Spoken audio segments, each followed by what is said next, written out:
कितनी बड़ी बात तुम्हारी बीवी ने हमसे छुपाई। अरे अगर यही सब हमें पहले पता होता तो शायद इतनी बड़ी मेडिकल इमरजेंसी ना होती।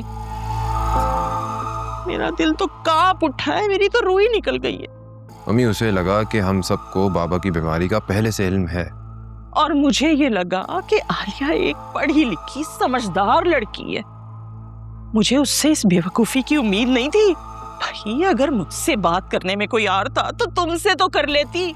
आखिर किस बात का इंतजार कर रही थी? तुम्हारे बाबा के इस दुनिया से चले जाने का? अल्लाह ना करे, क्या कह रही हैं? इंशाल्लाह वो बिल्कुल ठीक हो जाएंगे और जल्दी घर वापस आए।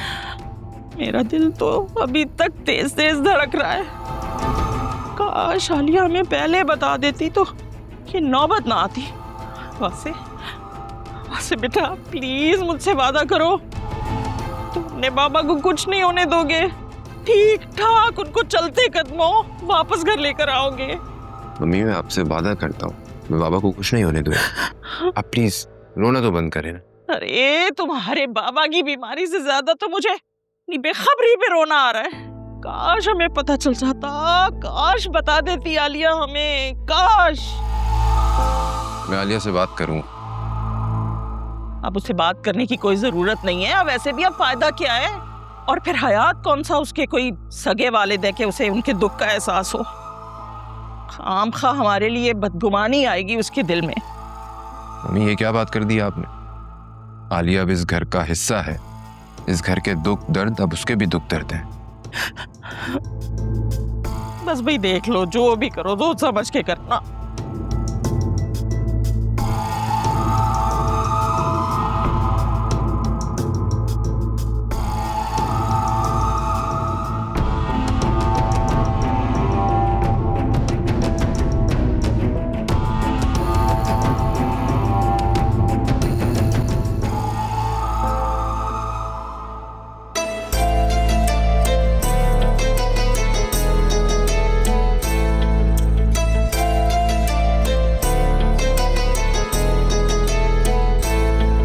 इस दिल में मोहब्बत का एहसास ही रहता है कि यार जो गम दे दे वो रास ही रहता है।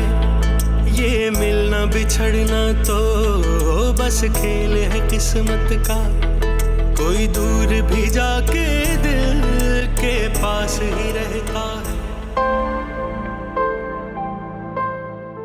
आप अब तक मुझसे नाराज हैं? नाराज नहीं हूं, उदास हूं। एटलीस्ट तुम्हें मुझसे इस बात का जिक्र जरूर करना चाहिए था।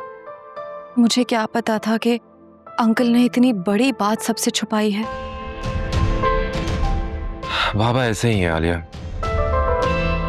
102 बुखार में भी घूमते फिरते रहते हैं। घर में किसी को इस बात का पता भी नहीं चलने देते कि सब उनकी वजह से डिस्टर्ब हो जाएंगे। फिजा खुद गई थी डॉक्टर के पास, उसने वो सारी रिपोर्ट्स खुद देखी थी और कंफर्म न्यूज़ दी थी मुझे। हाँ मुझसे ये गलती ज़रूर हुई है कि मैंने आपसे इस बारे में डिस्कस नहीं किया। पता नहीं मैं कैसे भूल गई। भूल गई? अगर ये सेम सिचुएशन तुम्हारे साथ, तुम्हारे घर में, तुम्हारे बाबा के साथ हुई होती तो तब भी भूल जाती।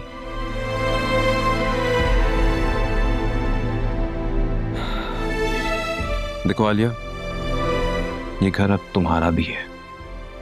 इस घर की खुशियां, इस घर के दुख सुख सब तुम्हारे हैं। Please own it. मम्मी कल से अपसेट है, उन्होंने कल से कुछ नहीं खाया, रोए जा रही हैं वो। तुम प्लीज उनके पास जाओ, उन्हें खाना वगैरह खिलाओ, फिर वो खाना खा के रेस्ट कर लेंगी तो मैं उन्हें हॉस्पिटल ले जाऊंगा। Asif, I am really sorry. आप मुझसे नाराज तो नहीं है ना? नहीं आलिया, मैं तुमसे नाराज नहीं हूं, बस तुम मम्मी का ख्याल रखो। और अभी घर में सिचुएशन कुछ ऐसी है कि मम्मी कुछ भी बोल देना तो उनकी बात का बुरा मत मान, ओके?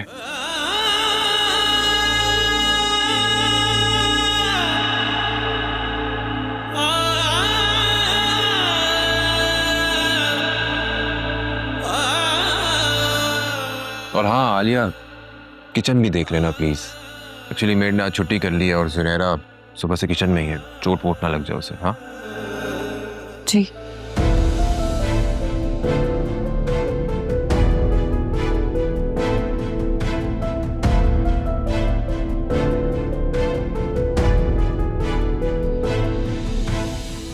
तो उनको बहाना मिल गया।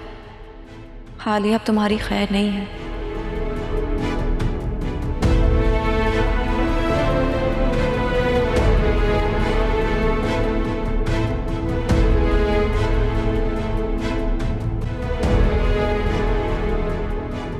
अब मैं कोई हेल्प कर दूं तुम्हारी सुनहरा? नहीं, बस रेडी है। और आंटी ने खाना खा लिया? बस 2 मिनट में खाना पकता ही होगा, मैं उनको दे दूंगी। सुनहरा, तुम मुझसे नाराज तो नहीं हो ना? नाराज? वो क्यों? वो ये सारी सिचुएशन जो हुई है। नाराजगी कैसी? मुझे तो खुद पर अफसोस है। बाबा 2-3 बार बीमार रहे और मैंने पलट कर उनसे पूछा भी नहीं। मैं कितनी केयरलेस हूं ना, और सेल्फिश भी। तुम परेशान मत हो, तुम बस अपने बाबा के लिए दुआ करो। पापा ठीक तो हो जाएंगे ना? हाँ जरूर, इंशाल्लाह वो जल्द ठीक हो जाएंगे। और वासे ने मुझे भी बताया है कि अब वो पहले से बहुत बेहतर हैं। 2-4 दिन में घर भी वापस आ जाएंगे। और तुम जानती हो, मैं अपने अम्मा और बाबा का हर 6 महीने के बाद सारे टेस्ट रिपीट करवाती हूँ। और अब मैं अंकल आंटी का भी बहुत ख्याल रखूंगी। भाभी आप सच में बहुत अच्छी हैं। ज़ुनैरा, अब ये घर मेरा भी है और मेरा भी फर्ज बनता है कि मैं सबका ख्याल रखूं। और जब बड़े अपना ख्याल ना रखें ना, तो छोटों का फर्ज बनता है कि उनका ख्याल रखें। समझी? जी समझ गई। अच्छा, खाना रेडी है, आप मम्मी को दें, उन्होंने रात से कुछ नहीं खाया है। मैं उन्हें खाना दे देती हूँ, लेकिन प्लीज तुम भी कुछ खा लो, ठीक है? और अब ये रोना धोना बिल्कुल नहीं चलेगा। तुम मुझे मुस्कुराती हुई अच्छी लगती हो। चलो आओ, तुम्हारे लिए भी खाना निकाल दूं और आंटी के लिए।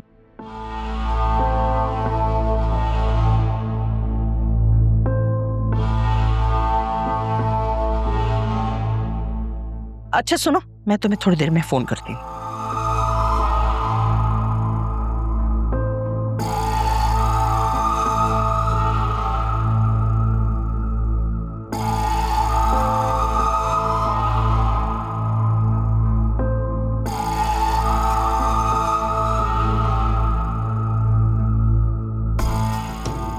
वासे ने बताया था कि आपने कल से खाना नहीं खाया है। मैं आपके लिए खाना लेकर आई हूँ,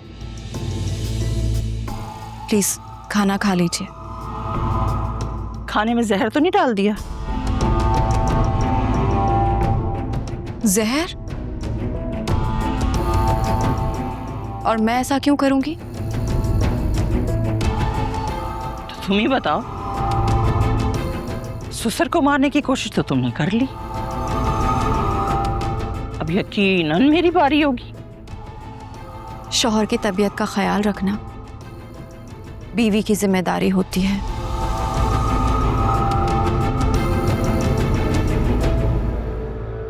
ओह, बड़ी जबान चल रही है भाई।